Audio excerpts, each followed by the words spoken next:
Vamos lá, pessoal, então, nós estamos nesse vídeo aqui, então, após, né, as aulas de membros superiores, foram 2 vídeos a respeito do assunto.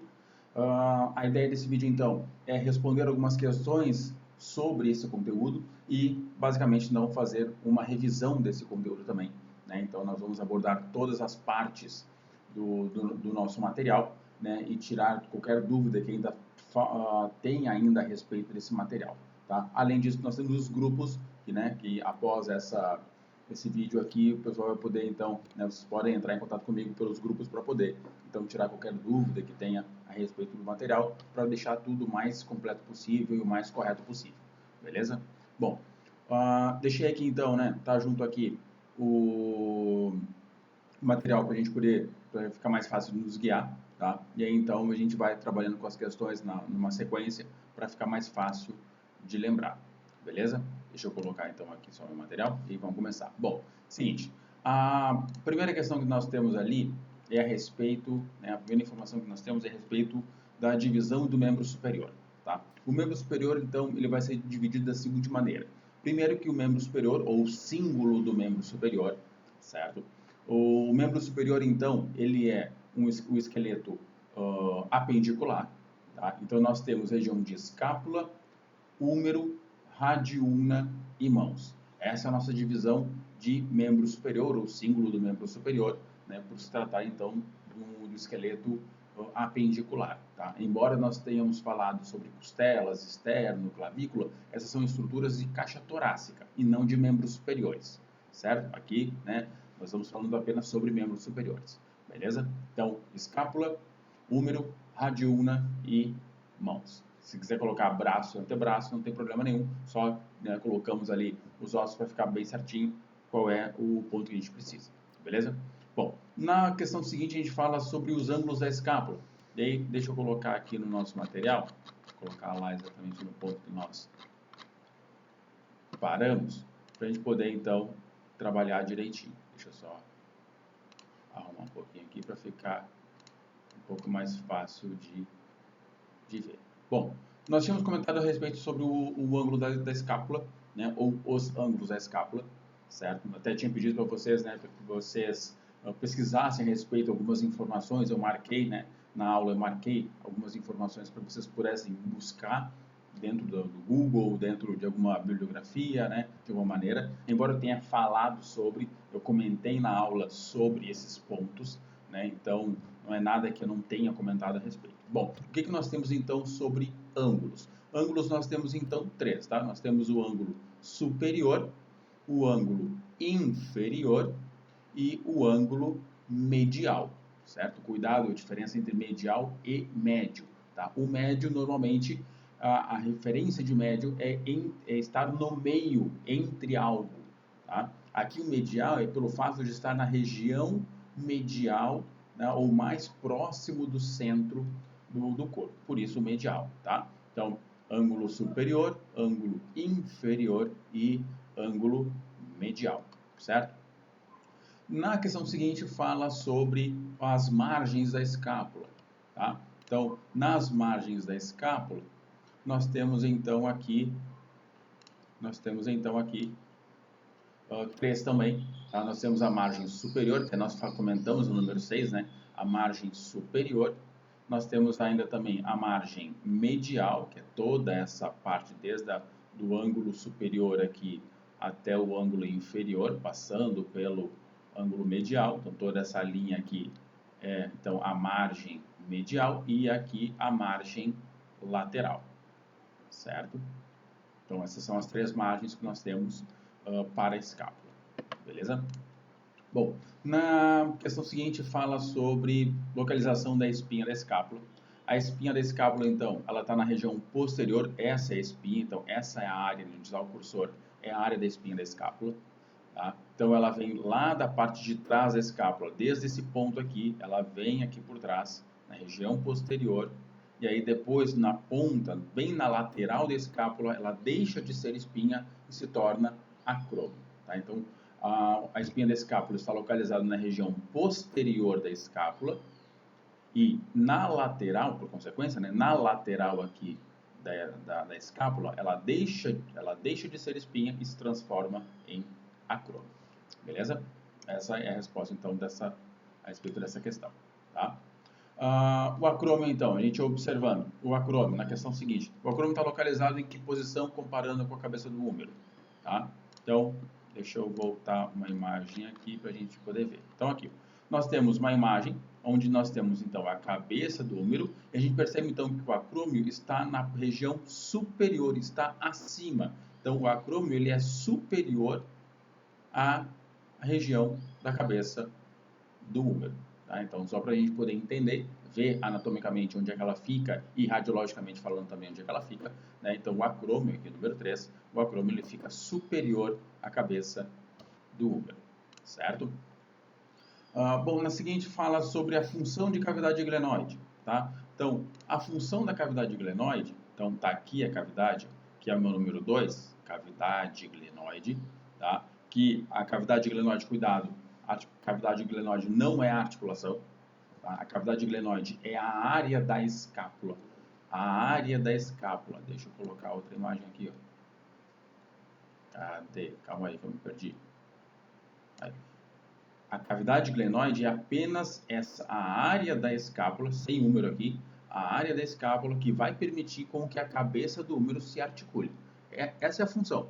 Tá? Então, qual é o motivo, qual é o objetivo da cavidade glenoide? Permitir a articulação com o húmero e aí gerando, por consequência, a articulação escápulo-humeral ou a articulação gleno-humeral. Tá? Então, esse é o motivo, esse é o objetivo da cavidade glenoide, certo?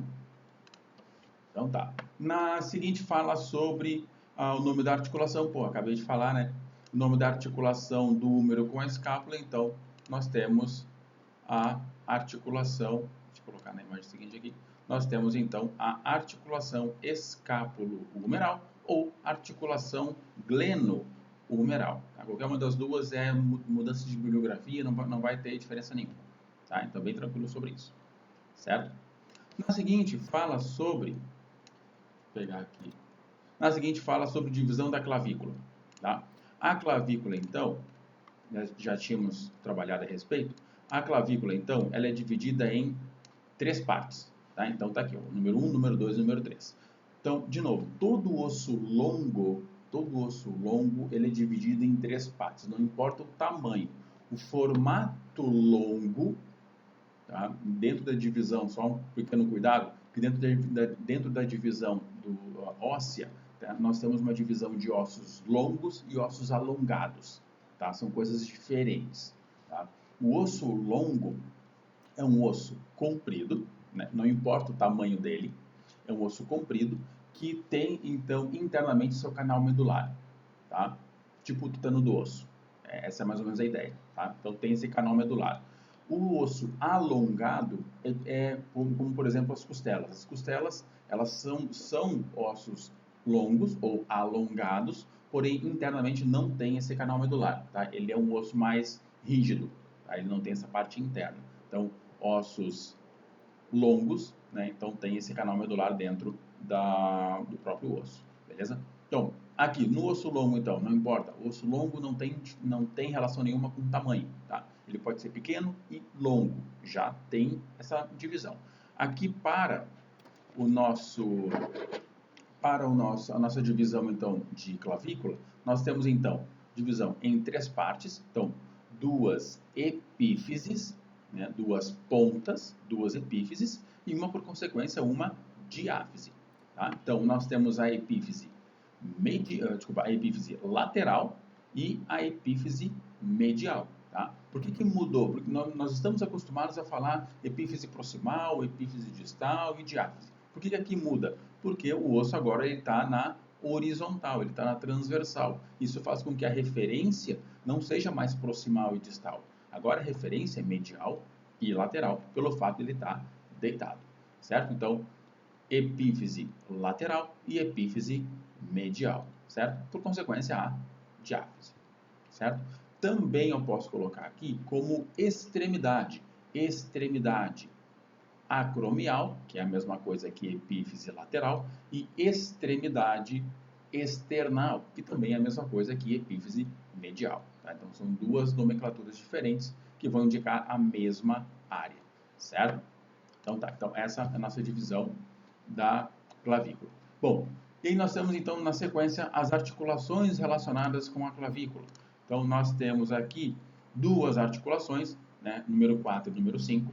Nós temos número 4, então, a articulação acromioclavicular,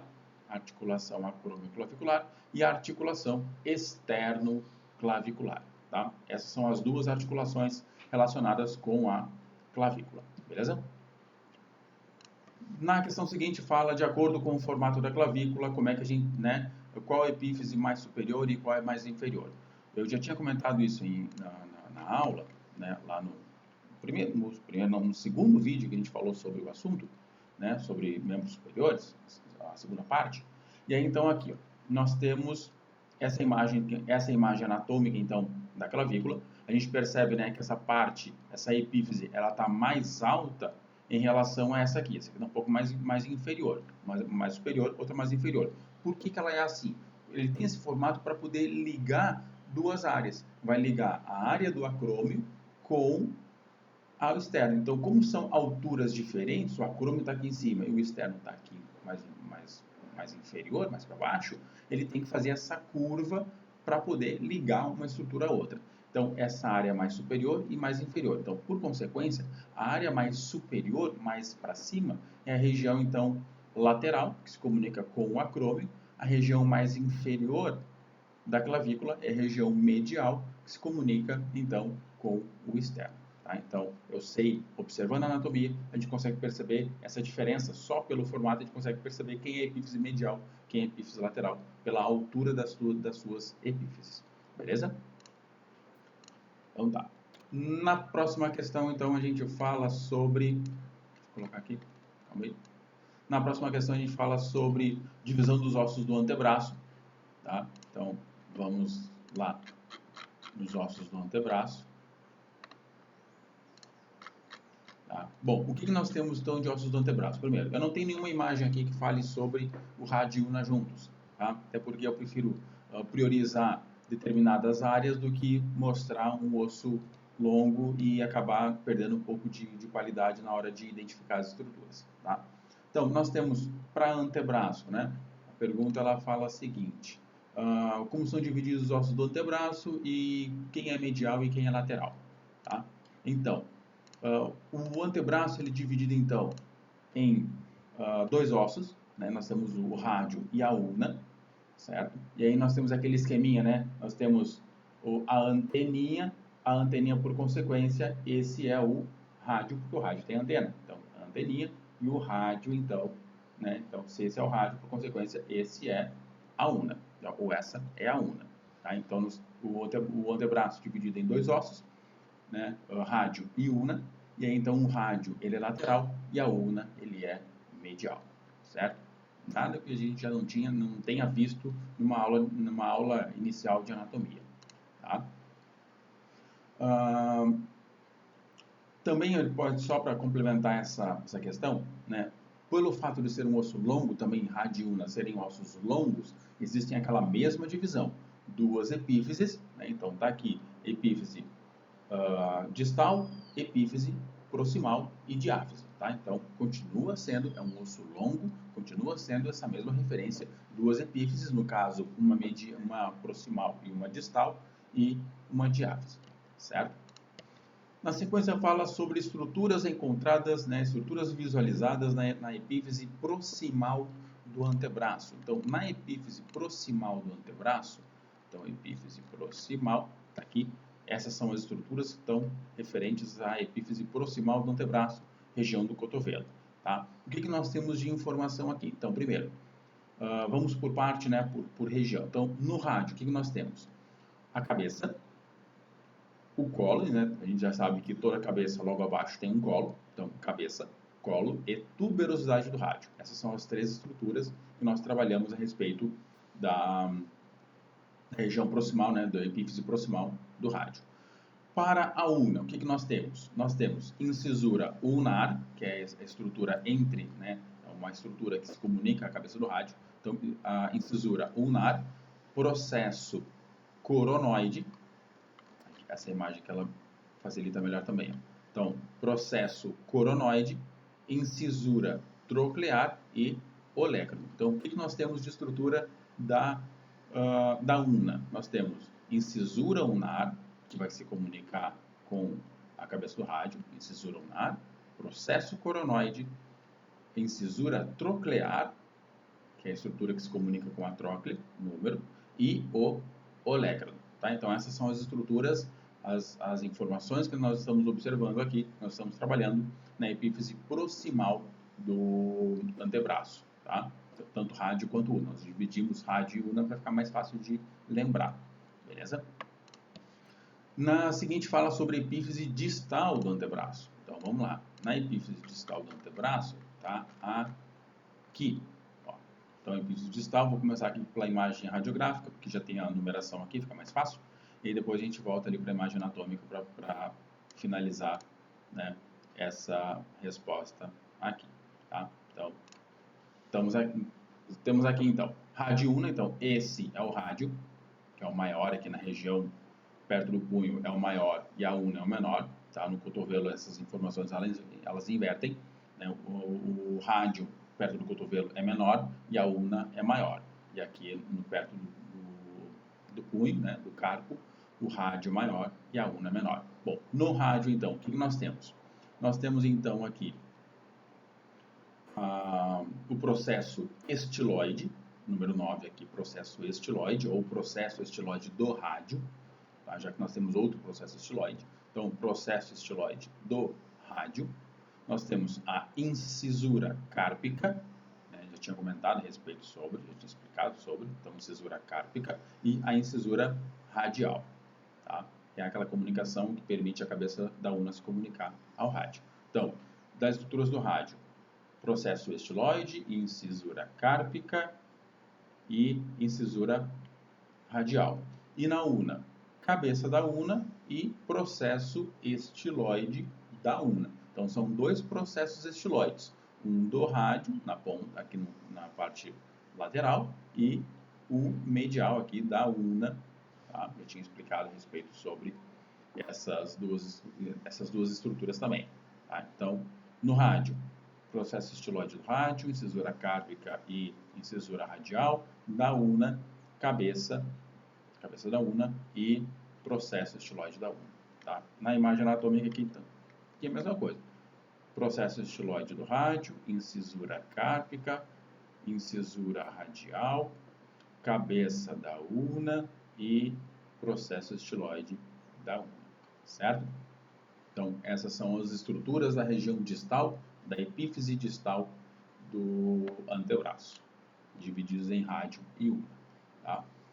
O que acontece com o rádio e una quando há um movimento de pronação? Tinha comentado, então, na aula a respeito, né? Principalmente quando nós falamos, então, aqui sobre a incisura unar. Tá? A incisura unar é extremamente importante, porque ela vai permitir, já que a cabeça do rádio ela é bem redondinha, ela permite o movimento de pronação e supinação. Tá? Pronação e supinação, certo?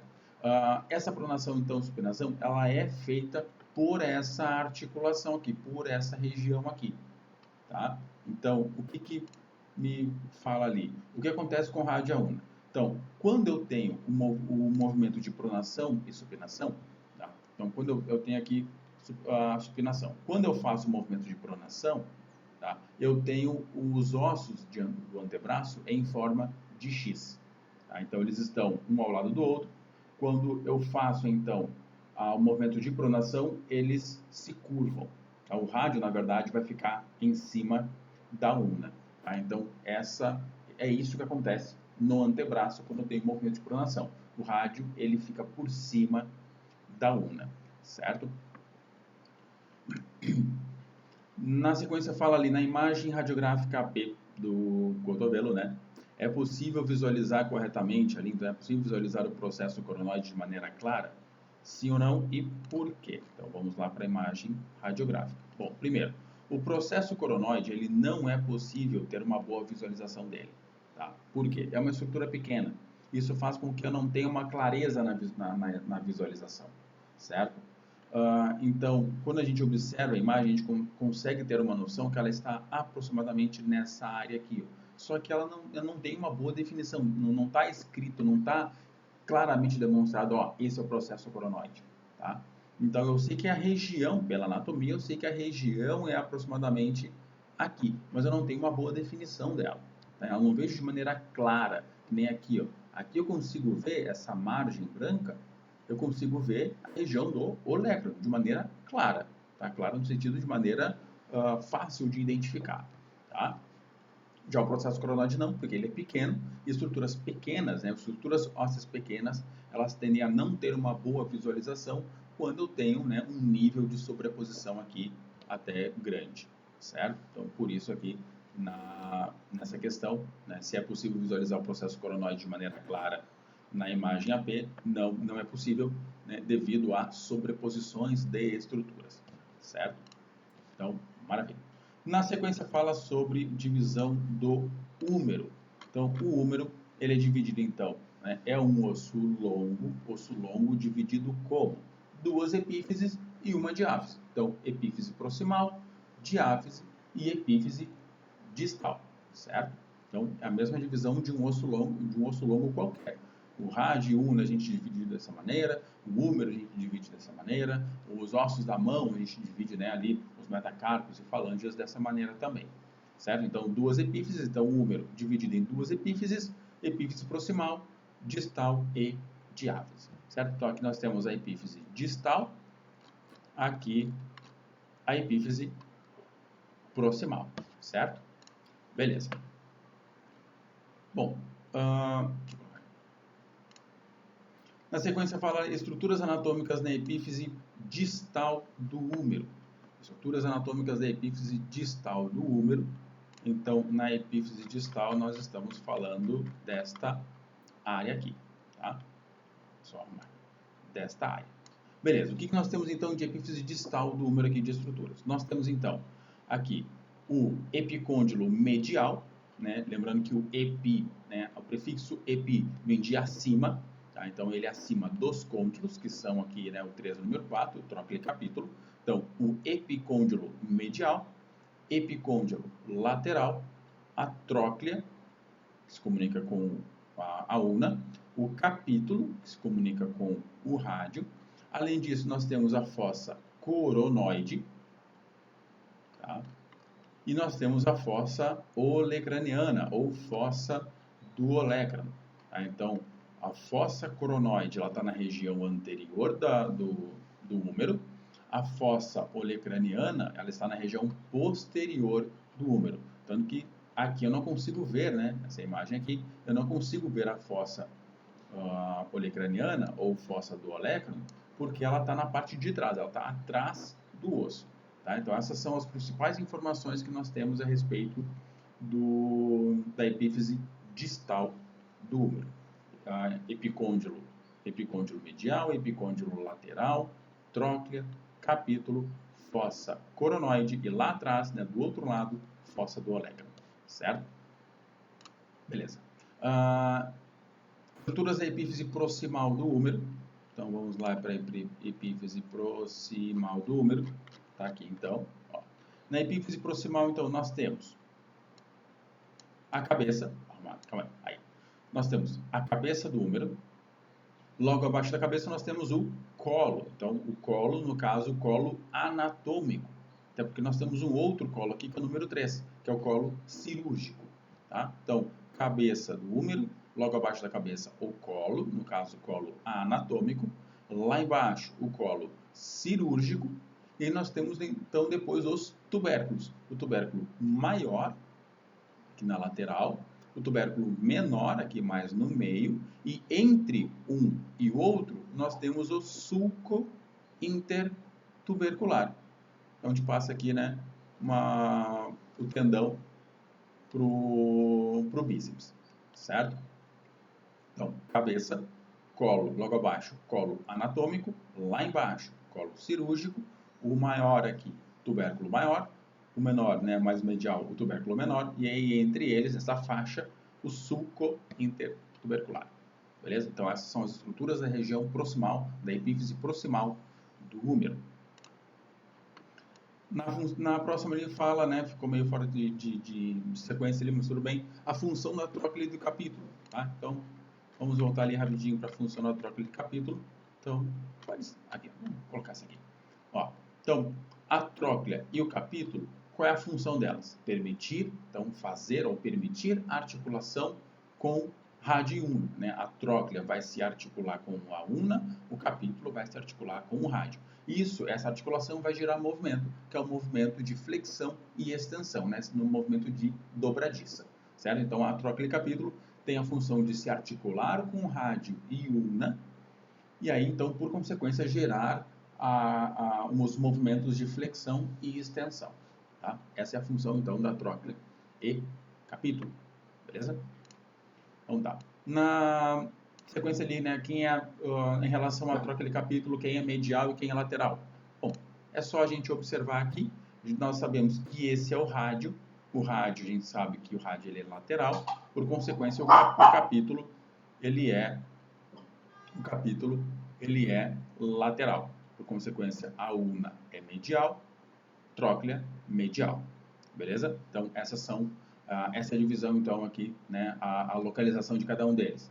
Lateral, o capítulo, medial, a tróclea, certo? Então, tá. Na próxima, então, aqui nós temos... Vou aumentar aqui. Para que serve, então, a fossa do olecrano, né? E onde é que fica esse processo ósseo? Então, para que serve a fossa do olecrano? Essa vai ser a mesma resposta que se eu estivesse perguntando da fossa coronoide, tá? Então, a fossa coronoide ou a fossa do olecrano tem a mesma função, tá? Quando eu faço os movimentos de flexão e extensão, por exemplo, já que ele já perguntou sobre a fossa do olecrano, então vamos responder direcionado à fossa do olecrano, tá? Qual é a ideia, então? Quando eu faço o movimento de extensão do braço, eu preciso fazer, então, aqui, pela anatomia, a região do olecrano, que é essa margem branca aqui, a região do olecrano, ela vai se encaixar na fossa do olecrano para exercer uma maior extensão do braço ou do cotovelo, tá? Então, eu tenho aqui a região, né, da fossa, e aí então eu tenho um encaixe do olecrano para fazer com que eu tenha uma maior extensão. A mesma coisa acontece com a fossa coronoide. Quando eu faço a flexão do braço, tá, do cotovelo, eu tenho a fossa coronoide e aí então um encaixe do processo coronoide. Isso faz com que eu tenha uma maior flexão, né, ou uma hiperflexão do cotovelo, certo? Então essa é a função, o motivo pelo qual eu tenho essas duas fossas, tanto coronoide quanto olecraniana, né? Nós temos mais uma fossa aqui bem no cantinho, que é a fossa radial, tá? Ela tem a mesma função para encaixar um pouco da cabeça do rádio ali, tá? Mas as principais para nós serão as duas fossas ali, coronoide e olecraniana, ou fossa do olecrano, beleza? Então tá. Bom, na imagem AP do cotovelo, então, como é que a gente determina quem é o medial e lateral? Tá? Então, quem é o epicôndilo, né, medial e lateral. Tá? Então, quando a gente observa na imagem, nós temos aqui os epicôndilos, né, o número 1 e o número 2. A gente percebe que o número 1 tem essa saliência, essa protuberância.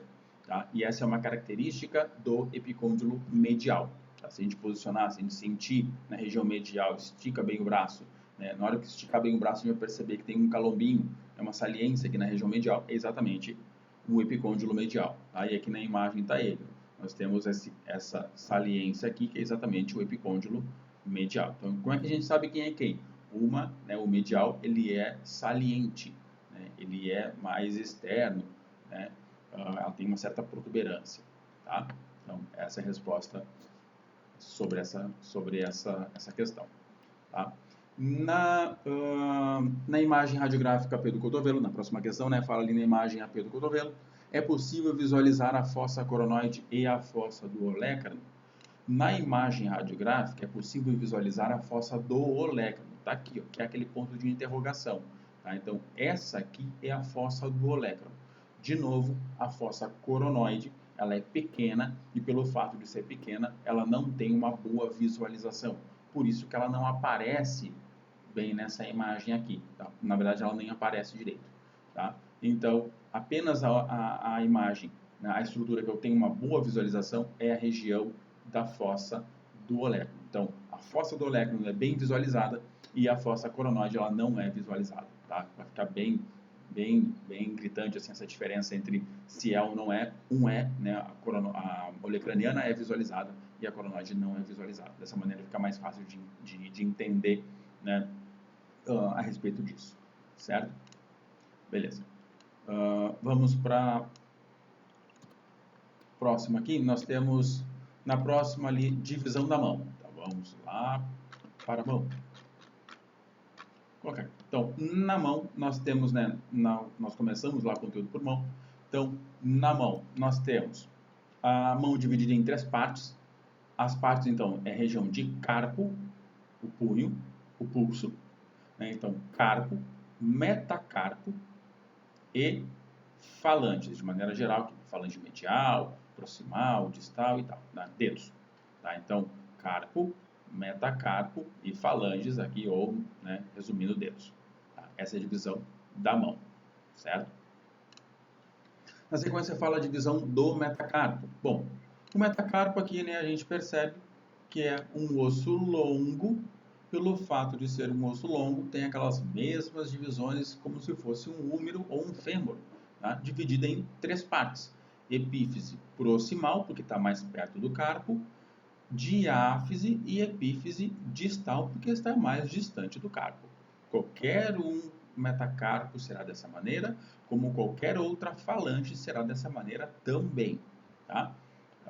A epífise proximal, perto do carpo, diáfise e epífise distal, porque está distante do carpo. Certo? Na sequência fala a divisão do segundo ao quinto dedo, tá? Por que só do segundo ao quinto dedo? Porque o polegar ele é diferenciado, tá? Então, do segundo ao quinto dedo, nós temos o que ali de divisão? 3 falanges, proximal, média e distal. Isso vale para qualquer dedo, tá? Primeiro, segundo, terceiro, quarto, quinto. Então, falange proximal, média e distal. Cuidado com o média e medial, tá? O média, ele é média aqui, porque ele está no meio de 3 ossos. Se fosse medial, ele estaria mais voltado para a região medial do corpo, tá? Então, falange proximal, média e distal. Além disso, mais outras 2 articulações. Articulação interfalangiana distal e articulação interfalangiana proximal, certo? Então, essa é a divisão, então, do meu dedo, né, ou das falanges ali, de maneira geral. Também, quando eu falo sobre uma falange específica, tá ali, né, uma falange específica, aumentar, uma falange específica, epífise proximal, porque está mais próxima do carpo, epífise distal, porque está mais distante do carpo, e a diáfise, porque é o meio do osso, tá? Certo? Então, essa é a divisão, né, referente do segundo ao quinto dedo. Bom, articulações que se encontram nos dedos, ali eu já tinha comentado, né, acabei de comentar agora há pouco. Nós temos então aqui 2 articulações, a articulação interfalangiana distal, a articulação interfalangiana proximal. Deixa eu tirar um pouquinho mais aqui o zoom. Ó, articulação interfalangiana distal, articulação interfalangiana proximal. Essa aqui, cuidado, é a articulação metacarpofalangiana, que não tem nada a ver com os dedos, tá? Já comentei a respeito sobre, né, na primeira aula, a respeito de membros superiores. Certo? Beleza. Bom, divisão geral do carpo. Então tá, bom, para divisão geral do carpo. O carpo, então, deixa eu colocar para cá. O carpo, então, ele é dividido, então, em 2 fileiras. E, primeiro, né, vamos começar do início. O carpo, então, ele é dividido em 8 ossos, certo? Esses 8 ossos, então, eles são distribuídos em 2 fileiras. Uma fileira proximal, então, o número 1, 2, o 3 e o 4 da fileira proximal, e a fileira distal, que é o 5, 6, 7 e 8. Então, 8 ossos, né, distribuídos em 2 fileiras. beleza? Na questão seguinte fala sobre ossos da fileira proximal. Então vamos lá, ossos da fileira proximal, nós temos do número 1 ao número 4. Então, região do escafoide, o número 1 ali, semilunar, piramidal, que é toda essa bordinha que o meu cursor está passando, lá atrás do redondinho, toda essa área aqui, região do piramidal, e o pisiforme, que é então esse redondinho aqui, que é uma das características dele, né? Esse redondinho aqui, então, o pisiforme. Então, escafoide, semilunar, piramidal, que é toda essa área aqui, e o pisiforme aqui, redondinho mais na frente. Tá? Na questão seguinte, fala sobre os ossos da fileira distal do punho, né, do carpo. Então, na fileira distal, do 5 ao 8. No 5, o trapézio, que vai se articular aqui com o primeiro metacarpo. Do lado, o trapezoide, que vai se articular com o segundo metacarpo. O capitato, que é o maior osso que nós temos do carpo, tá, que vai se comunicar com o terceiro metacarpo. E o amato, cuidado que é amato com H, tá? O amato, que vai se articular com o quarto e o quinto metacarpo. Então, na fileira distal, nós temos o trapézio, o trapezoide, o capitato e o amato, certo? Na questão seguinte, fala sobre o que são articulações intercárpicas. Eu acho que comentei a respeito sobre, mas né, só para fechar aqui, deixa eu colocar nessa imagem então. Nós temos então aqui ó, as articulações intercarpais ou intercárpicas. Tá? As articulações intercarpais são articulações entre os ossos do carpo. Tá? Aqui não tem uma definição, a articulação escafoide capitato. Não vai funcionar, vai ficar difícil dessa maneira. Tá? Então, isso aqui, todas essas aqui, nós temos as articulações intercarpais. São articulações entre os ossos do carpo, né? Então, articulações que fazem essa comunicação de um osso com o outro na região do carpo, do punho, certo? Então, essas são as articulações intercárpicas ou articulações intercarpais. Articulações relacionadas com os ossos do carpo. Bom, na questão seguinte fala sobre o maior osso do carpo. Acabei de comentar sobre, né? O maior osso do carpo é o capitato, né? Capitato vem de capitão, né? Que é o principal do barco, né? Ou de alguma do avião, né? Tem mais algum capitão além disso, né? Do exército, mesma coisa, tá? Um dos maiores, certo? Exército nem tanto, né? Tem outras patentes. Bom, esquece. Então, assim, do barco, tá? Então, o capitato tem esse nome porque ele é o maior de todos, ele é o principal, né? Então, ele é o capitão do barco, né? E então, aqui, esse é o nosso maior osso. Embora nós temos mais outros dois ossos, né? O escafoide e o amato, são grandes, mas não tão grandes quanto ele, certo? Bom, na sequência fala sobre a relação dos ossos do carpo com o metacarpo. Tinha feito agora há pouco isso, né? Então tá aqui, ó. Nós temos, deixa eu arrumar só um pouquinho aqui, fica mais fácil. Aí, ó. Então nós temos, ó, o trapézio vai se comunicar, vai se articular com o primeiro metacarpo, o trapezoide se articular com o segundo metacarpo, o capitato vai se articular com o terceiro metacarpo e o amato vai se articular com o quarto e quinto metacarpo. Tá? O amato ele tem essa característica de se articular com 2 metacarpos, porque a conta não fecha. Eu tenho 5 metacarpos e 4 carpos. Né? Então, a conta não fecha. Alguém vai ter que se articular com 2 metacarpos. E é o amato que faz isso. Então, trapézio com o primeiro, trapezoide com o segundo, capitato com o terceiro e o amato com o quarto e quinto. Tá? Essas são as articulações do metacarpo com os ossos do carpo, tá? Da fileira distal do carpo, beleza? Bom, na sequência fala ali sobre o pisiforme estar localizado em que posição comparando com o piramidal, tá? Nessa imagem aqui a gente percebe, depois a gente vai para a radiográfica de novo, nessa imagem a gente percebe que eu tenho um escafoide semilunar, o piramidal está atrás do pisiforme, um está na frente do outro, um não é, né, como a gente está acostumado a fazer, escafoide, semilunar, piramidal e pisiforme, um ao lado do outro. Não, o pisiforme ele está na frente, ele é anterior ao piramidal. Tá? No caso aqui, ele me pergunta a localização do pisiforme em relação ao piramidal, e é exatamente isso. Então, o pisiforme, ele é anterior em relação ao piramidal, não é ao lado, tá? Ele é anterior, certo? Como também é o contrário, né? O piramidal, ele é posterior em relação ao pisiforme, certo?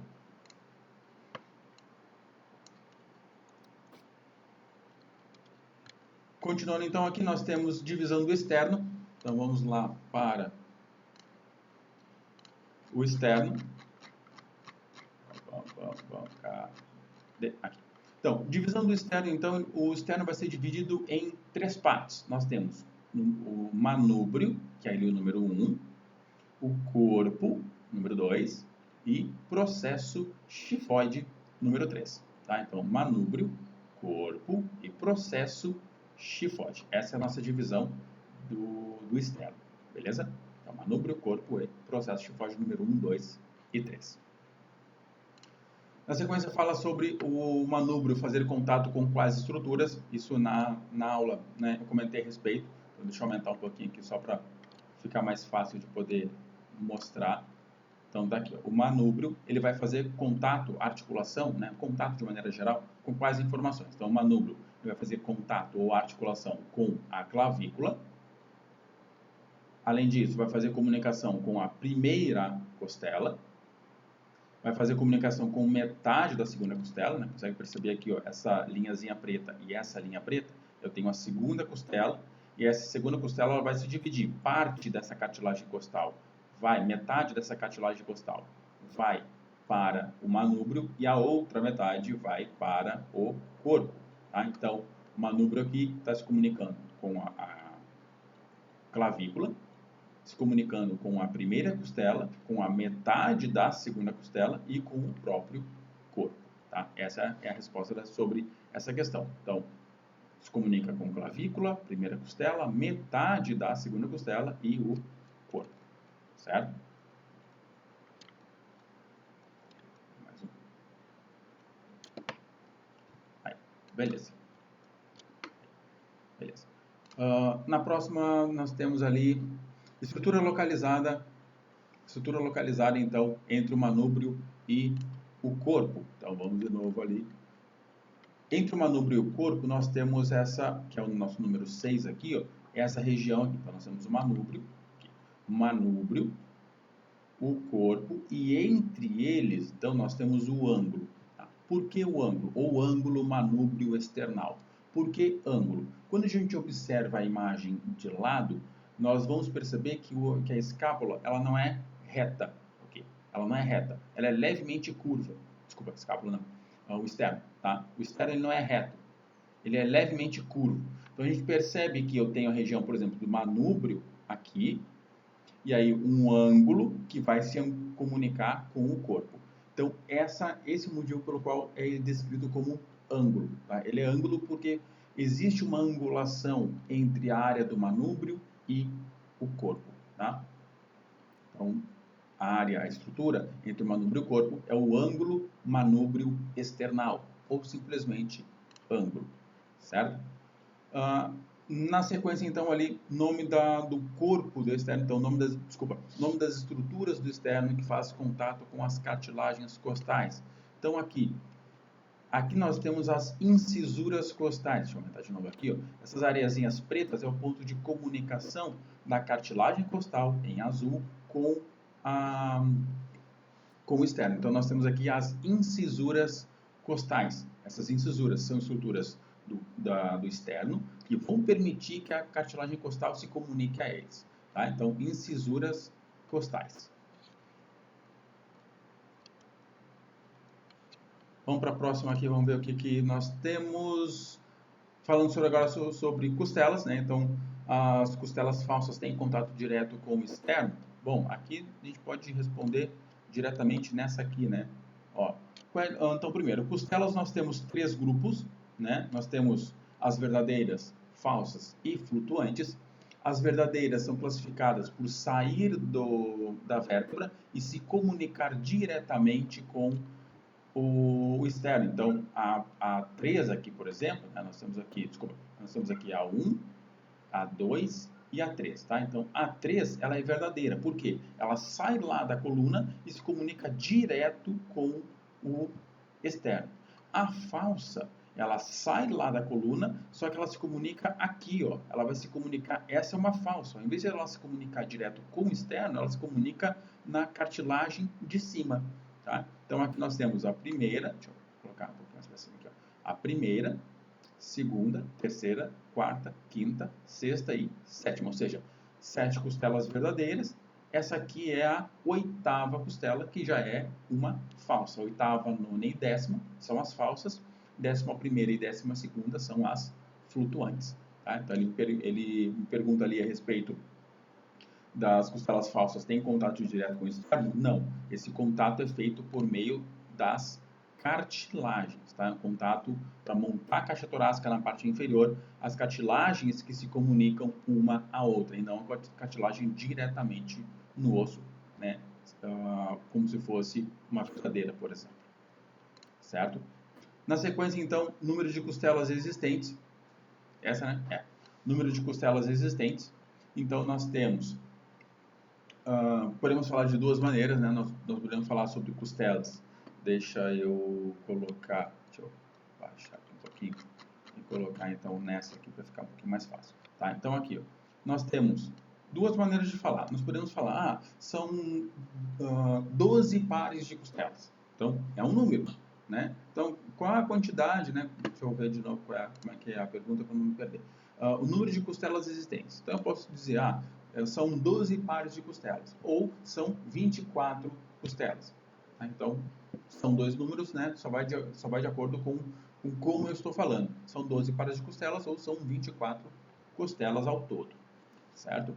Sendo 7 verdadeiras, 3 falsas e 2 flutuantes.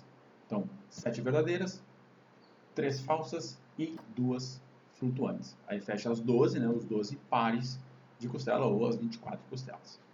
Certo? E aí, divisão da costela. Essa é a nossa última aqui a respeito. A divisão da costela, então, aqui. Deixa eu colocar para ficar mais fácil.